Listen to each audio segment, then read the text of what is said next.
What's up guys, welcome back to the channel. My name is Warren. I am a banker here in London and a property investor across the UK. My goal is to live free and independently from property. So I'm looking for an income of £3,000 per month from property. If that's what you're on to, if you want to live free and independently, subscribe. That's what my channel is all about. So guys, this is the May 2023 UK housing market update. We are almost, can you believe it, halfway through the year already. It feels like Christmas and the New Year was just a couple of months ago. It's mad, but we are a good way through the year. We're over a quarter of the way through the year. What's happening in the UK housing market? What direction are we going in? After the end to last year that we saw, the economy was on a meltdown after Kwasi and Liz Truss's unforgettable budget. Interest rates shot up, mortgage rates shot up, and there were predictions of a housing market crash. Where is the UK housing market at now after all of that? So today I'm going to look at 4 separate indexes. I'm going to look at the one from Rightmove, Halifax, nationwide, and the UK-wide Land Registry. The reason why is because there are slight differences between them. You might be looking at the Rightmove index and come to the conclusion that the UK housing market is doing one thing. Then you might look at, say, the Halifax UK housing index and have a completely different view of what the UK housing market is doing. Now, the reason for this is because those indexes are put together in slightly different ways. And let me just quickly gloss over that. So the Rightmove index is based on asking prices. So if you wanna list a property, you put it on Rightmove, you have an asking price, this is the price that you want to achieve, and then Rightmove uses all of that data to create a UK-wide housing market index based on asking prices. And the nationwide and Halifax indexes are based on approved mortgages, so it's further down the line. So you as a seller have listed your property, a buyer has made an offer that you've accepted, and then that buyer has then gone for a mortgage and gotten a mortgage approved, okay? And then lastly, you've got the UK Land Registry, which is everything. So all of the properties sold across the UK, but those financed with mortgages, so it doesn't include cash purchases. Let's start with the Rightmove index. So what are we seeing? We have seen for the month just gone another, albeit modest, increase in the prices of UK houses in the UK housing market of 0.2%. A month before that was 0.8%. Now what I want to do is immediately look at the long-term trend, okay, in terms of asking prices. So what has happened? We have seen no decreases from December in all but one of the months, which was a flat month, January to February. We have seen the UK housing market increasing. Now the rate of growth, as you can see, it's not incredible. We're not talking Hollywood numbers. It's not blowing us off the park. And then when you compare it to December to May last year, so this section of the line here, you can see that it's much more. You can see that the increase is a lot more rapid, greater in the UK housing market this time last year than it is this year. But as we said at the beginning of the video, this is primarily down to what happened in the economy back end of last year, but we're still growing despite that, okay? So that's asking prices in the UK housing market for May 2023. Now let's look at the data for approved mortgages, starting with Halifax. So in the most recent data for Halifax, we can see that the most recent month was a 0.8% increase in the prices of UK houses. That's a year-to-date increase of 1.6%. And then when we look at the graph in terms of the trend, similarly, we can see from December till now, month on month on month increases in the UK housing market.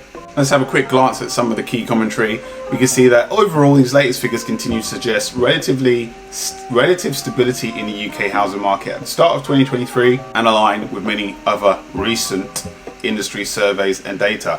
Now, that's a key word there, recent. What I'm going to do in a sec is refer you back to the data, well, not so much the data, but the news, the articles, how they were speaking round about November, December last year, and their predictions on what was going to happen in the UK housing market beginning of the year till now. It's going to be very interesting. But before that, let's also look at the nationwide index, which is also approved mortgages, mainly for first-time buyers. In their most recent data, we can see that they actually have a decrease of 0.8%, annual change of minus 3.1%. So bear that in mind. And this comes down to what I was telling you about the differences in the indexes based on how they're put together. Minus 0.8%, minus 3.1%. Halifax plus 0.8%, plus 1.6%. Rightmove plus 0.2%. plus 1.7%. Differences across all three. In one case, i.e. nationwide, the opposite. They're telling us that there is no growth. It's the UK housing market is actually fallen. And then some of the commentary on the UK housing market from the Nationwide's chief economist. The UK housing market reached a turning point last year as a result of the financial market turbulence, which followed the mini budget. Since then, activity has remained subdued. And that is true. That is a factual statement. It's not incorrect. So this is the UK Land Registry. As I've said at the beginning, this is the most comprehensive view of the UK housing market in terms of what's happening. Is it growing? Is it shrinking? Are we in recession from a housing market perspective? It's all sold houses in the UK, financed with mortgages only, so not cash purchases, as I said. So let's get the definitive answer on what has happened in the UK housing market. Those indexes were helpful, but this is really what we want to use when we're talking about the whole of the UK market, okay? Now immediately you're going to see that this only runs up until February. The others run up until March and April. There is a lag with the UK Land Registry because it's just such a large volume of data. It's all the houses in the UK. The other indexes are just a subset of the UK housing market, so a bit more information to collect, hence the lag, the delay in this data. So what's happened? From November 2022, there has been a continuous decrease in the prices of property in the UK. So from November to December, minus 0.4%. From December to February, the UK housing market has fallen. Negative growth, guys, all right? Now the question is, what is going to happen for the rest of the year? Is it going to continue to fall? Are we going to see a large contraction in the UK housing market, or will it recover? Okay, the beginning of the year is traditionally a slow period when it comes to housing market growth usually. Then you compound that with the fact that the back end of last year was really economic meltdown in the UK. Now, I'm fine with either, guys, in terms of whether it picks up or not, or whether it continues to decline. I'm actually looking for a property right now, my next purchase. If the housing market continues to decline and property prices are depressed, that's good news for me. Obviously, I'm not wishing that on homeowners because that has implications for people's equity and their wealth and all that kind of stuff, right? But from an investing point of view, downturns in housing market growth and prices are a good thing for an investor. You're basically buying property at a sell price. And even if you're not buying, okay, as long as you're not selling, you're also okay during a downturn, okay?